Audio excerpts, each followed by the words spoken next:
le jardin et les champs. L'Éternel Dieu prit l'homme, et le plaça dans le jardin d'Éden pour le cultiver et pour le garder. Genèse 2h15. Les Écritures nous rapportent que lorsque Dieu créa la terre, il planta un jardin en Éden, du côté de l'Orient, et il mit l'homme qu'il avait formé. Le récit nous fait comprendre que Dieu n'a pas formé l'homme avec la poussière qui était dans le jardin, mais Dieu était allé prendre la poussière de la terre qui était hors du jardin pour former l'homme avec. Ensuite, il conduisit l'homme jusque dans le jardin pour le cultiver et pour le garder. Pourquoi Dieu n'a-t-il pas simplement pris la poussière du jardin pour former l'homme, et l'établir ensuite dans le jardin? Pourquoi serait-il donné toute cette peine, d'aller au loin pour prendre la poussière qui était hors du jardin, pour former l'homme? Quelle différence y avait-il entre la poussière de la terre du jardin et celle de la terre de l'extérieur du jardin? Ces deux poussières n'étaient-elles pas de la même terre? Que pouvons-nous apprendre de l'action de Dieu? Dieu a-t-il jamais rien fait au hasard?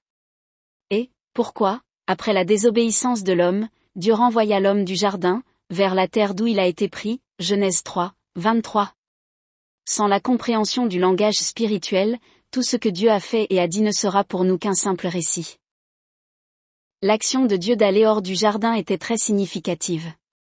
D'abord, le jardin lui-même n'était pas qu'un jardin. Il symbolisait simplement le royaume de Dieu. Lorsque Dieu créa l'homme sur la terre, il l'établit sur toute la création, il était un serviteur roi. Il était un roi omnipotent, et avait le royaume sur toute la création physique. Mais il n'était pas formé dans le royaume, il n'était pas formé dans le jardin. Il avait été formé hors du jardin, et amené ensuite dans le jardin, pour le cultiver et pour le garder. La terre où Adam avait été formé est appelée les champs. Il dit à l'homme, puisque tu as écouté la voix de ta femme, et que tu as mangé de l'arbre au sujet duquel je t'avais donné cet ordre, tu n'en mangeras point. Le sol sera maudit à cause de toi. C'est à force de peine que tu en tireras ta nourriture tous les jours de ta vie, il te produira des épines et des ronces, et tu mangeras de l'herbe des champs. Genèse 3, 17-18. La terre d'où Adam avait été formé est appelée les champs, et elle représente le royaume de l'homme. Tandis que le jardin représente le royaume de Dieu, les champs représentent le royaume de l'homme lui-même. Le jardin représente l'esprit, et les champs représentent la chair. Le jardin représente la volonté de Dieu, les champs représentent la volonté de l'homme lui-même, le jardin représente la mission de Dieu pour l'homme, les champs représentent les ambitions personnelles de l'homme, le jardin représente le ciel, les champs représentent la terre, etc. Pourquoi Dieu n'a pas formé l'homme avec la poussière du jardin? Parce que la nature de l'homme était purement charnelle. L'homme naturellement n'est pas du ciel, mais de la terre. Cependant, Dieu ne voulait pas qu'il vive selon sa propre nature, ni ne le serve dans la dimension de l'humanité.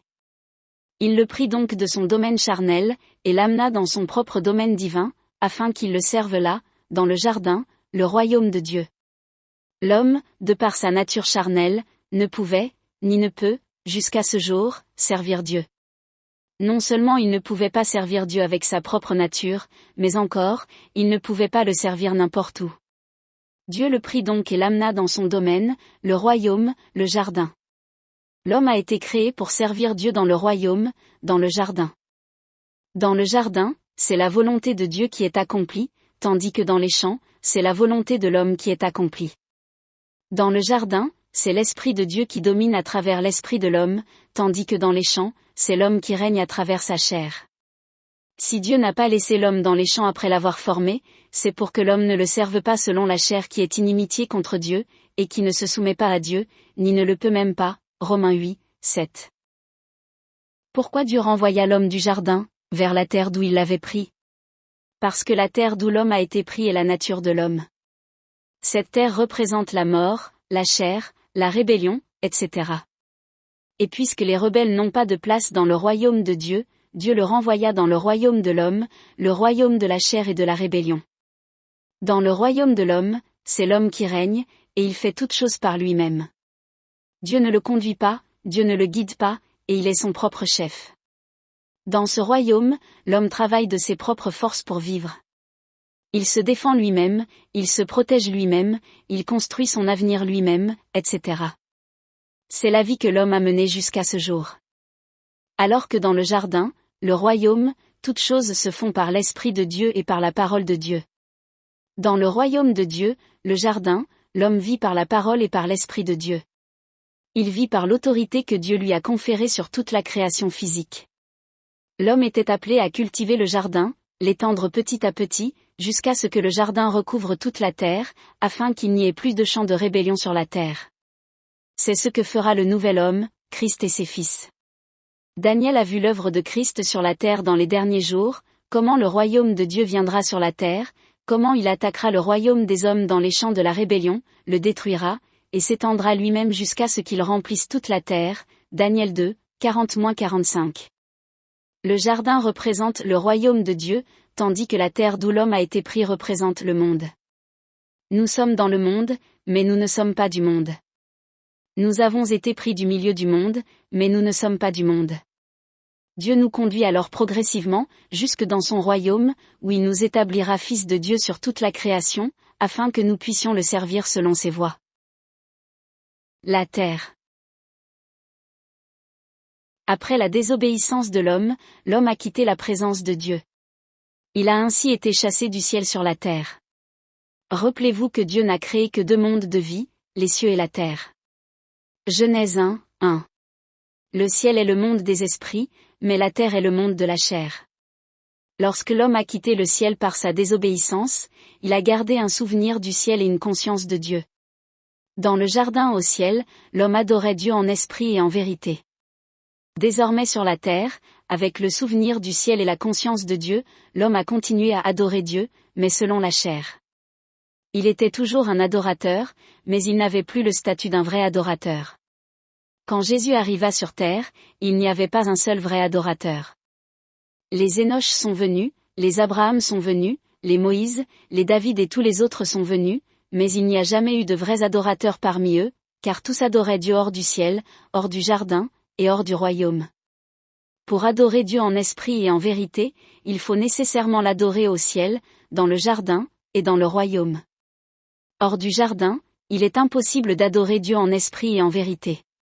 Jésus disait que le Père cherche de vrais adorateurs. Est-ce que cela voulait dire que les patriarches ne l'ont pas vraiment adoré, ou qu'ils étaient des hypocrites? Non. Seulement les vrais adorateurs sont ceux qui adorent Dieu selon le plan et la manière et le lieu que Dieu lui-même a fixé pour l'adorer.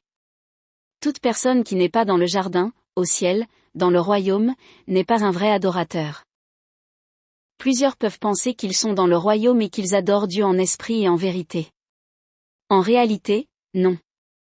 La nouvelle naissance ne suffit pas pour adorer Dieu en esprit et en vérité, mais, elle nous met sur le chemin qui nous reconduit au jardin, au ciel, au royaume, là où Dieu avait placé l'homme au commencement pour l'adorer. C'est seulement en ce lieu que nous pouvons adorer Dieu en esprit et en vérité, et être de vrais adorateurs. L'ensemble de ceux qui ont une conscience de Dieu et qui ont une idée du ciel, d'un monde merveilleux où Dieu habite, qui ne suivent pas Dieu pour retourner au ciel, dans le jardin, au royaume, adorent Dieu, mais hors du ciel, et sont représentés par la terre. Ils adorent Dieu selon la chair.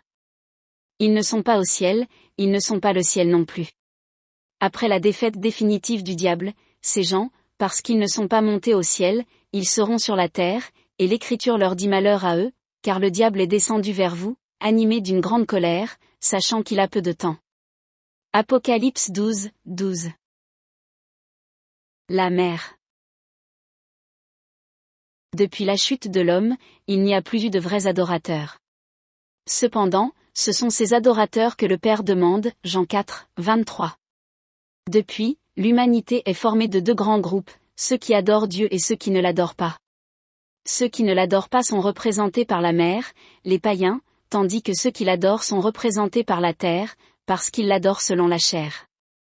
Cependant, parmi ceux qui adorent Dieu, certains ont entendu la voix de Dieu, de suivre Jésus, l'agneau de Dieu. Ils le suivront ainsi partout où il ira, jusque dans le royaume au ciel, et un jour, ils deviendront de vrais adorateurs. Ils monteront vers Dieu et vers son trône au ciel, dans le royaume. Abdia 21, Apocalypse 12, 5.